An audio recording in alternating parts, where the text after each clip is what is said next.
बात सुननी है नहीं सुननी है?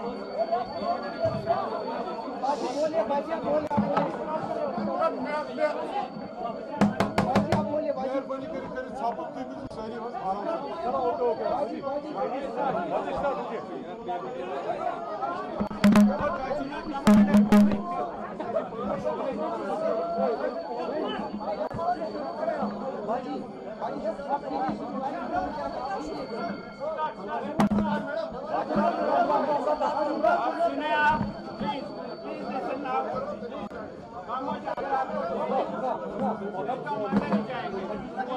बात करने दें,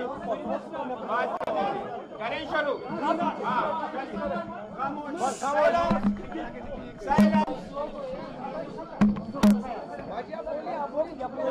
कैसे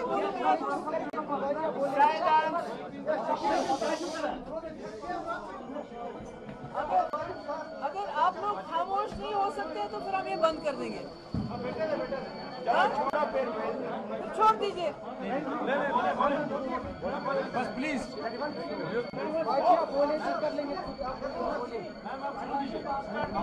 शुरू करो। चलिए प्लीज, आप जरा खामोश कर लीजिए प्लीज। जैसा कि आप बात ही नहीं आप बस प्लीज।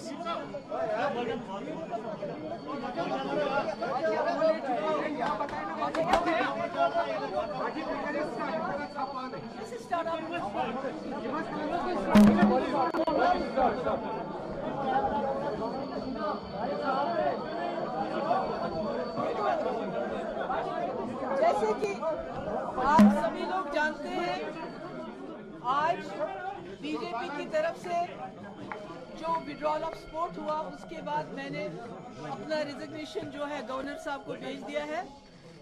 हमने ये जो अलायंस हमारी बीजेपी और पीडीपी की थी, ये बहुत ही सोच समझ के, हालांकि लोगों के मिजाज के मुखालिफ था, ये हमने एक बड़े विजन के तहत मुफ्ती मोहम्मद सईद साहब ने ये अलायंस किया था, ये सोच के कि बीजेपी एक बहुत बड़ी पार्टी है और प्राइम मिनिस्टर को एक बहुत बड़ा मैंडेट मिला है।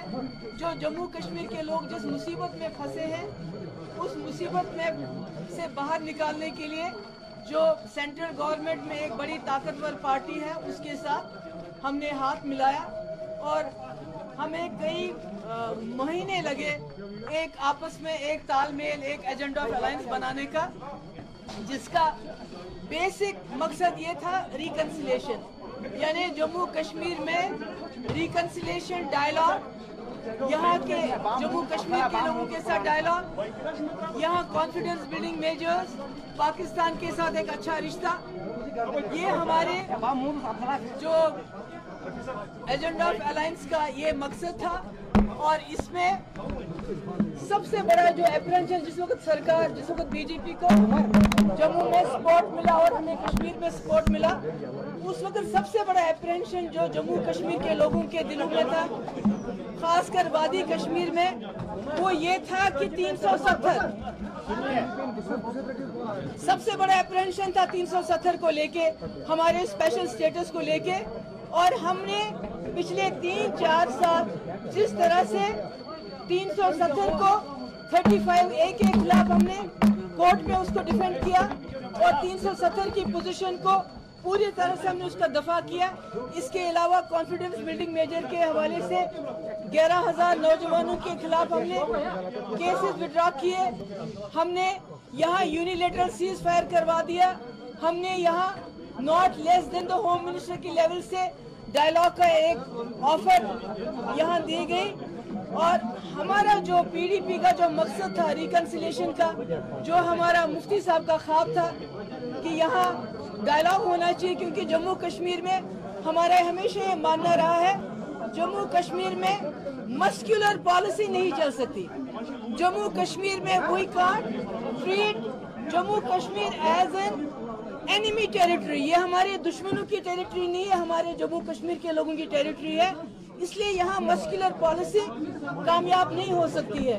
और यही वजह है कि हमने यहाँ यूनिलैटरल सीज फायर किया था, जिससे यहाँ लोगों को काफी सुकून मिला था, काफी आराम मिला था। यहाँ लोगों में बहुत सालों के बाद एक इत्मीनान हुआ था, लोग फिर रहे थे, घूम रहे थे, पर अनफॉर्चुनेटली उसका दूसरी तरफ से मुतबादिल जवाब नहीं आया। और कहीं ना कहीं जो कोशिश थी दूसरी तरफ की कि सीज फायर खत्म होना चाहिए, उसमें सीज फायर खत्म हो गया।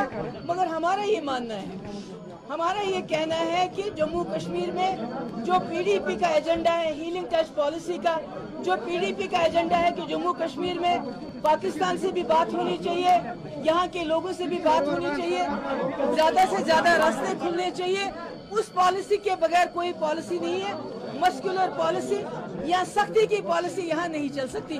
और इसके अलावा हमने कोशिश की कि स्टेट की इंटीग्रिटी, स्टेट के जो जम्मू का रीजन है, जहाँ बीजेपी के आने के बाद लोगों में जो माइनॉरिटी कमेटी है उसमें एक अदम तहफ़्फ़ुज़ का एहसास हुआ था। मगर हमने कोशिश ये भी की, जिसमें रसाना की एक मिसाल है कि किस तरह हमने उस केस को डील किया। इसी तरह काउ विजिलेंटिज्म का एक केस हुआ, उस वक्त सरकार ने कितना स्टैंड लिया। हमने कोशिश की जम्मू कश्मीर लद्दाख को इकट्ठा रहने की। और मुझे खुशी है कि हमारे वर्कर जिन्होंने बहुत कुछ सहा ग्राउंड लेवल पे, पीडीपी के वर्करों को जमीनी सतह पे बहुत तकलीफ सहनी पड़ी, मगर उसके बावजूद वो खड़े रहे, उन्होंने हमारा सपोर्ट किया।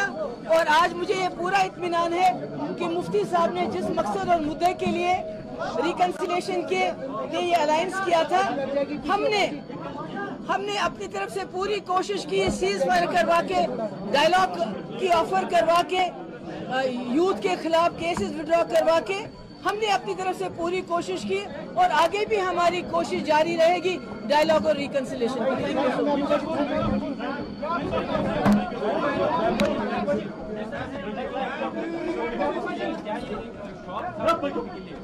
जी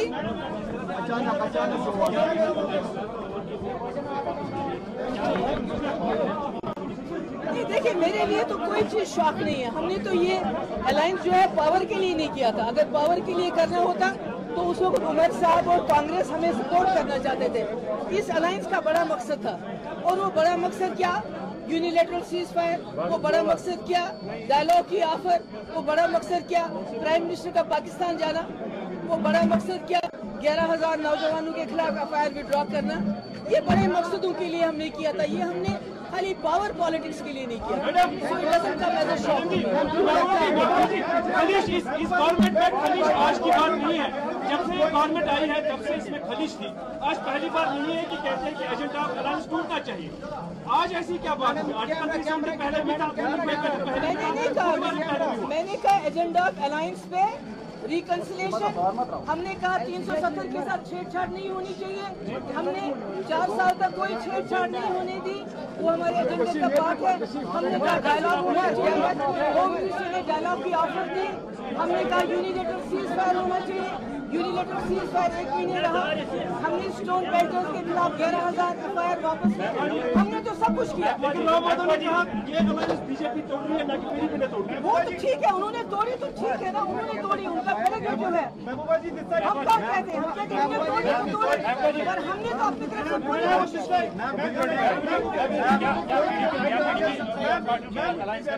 नहीं, मैंने गवर्नर साहब को अपना रिजिग्नेशन भेजा ये कह के कि हम कोई और जो है अलायंस एक्सप्लोर नहीं करना चाहते।